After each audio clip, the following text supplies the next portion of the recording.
Is your Straight Talk hotspot not charging? First, let's address the most common culprits: the charging cable, the battery, and the charging port. Statistically, 60 to 70% of charging issues are user fixable. Start by inspecting the cable for any frays or damage. Use only certified USB-C or micro USB cables. Straight Talk recommends using the original cable to avoid voltage mismatches. A faulty cable can prevent any power flow. Next, check the charging port for debris. Use compressed air or a soft brush to gently clean it.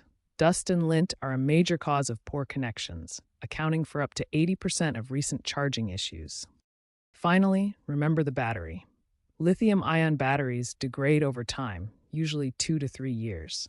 If you've had your hotspot for a while, the battery might be the issue. We'll cover battery replacement in the next section. If cleaning the port and checking the cable didn't work, try advanced fixes. A simple reset by holding the power button for 10 to 15 seconds can resolve firmware glitches. Make sure your hotspot has the latest firmware. Updates often include power management optimizations. If all else fails, consider replacing the battery.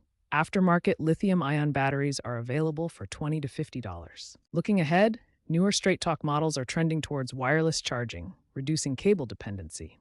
USB-C standardization will also phase out older micro USB ports.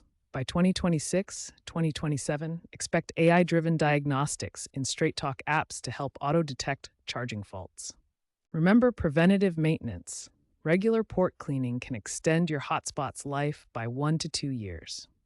For warranty-covered issues, professional servicing is always recommended.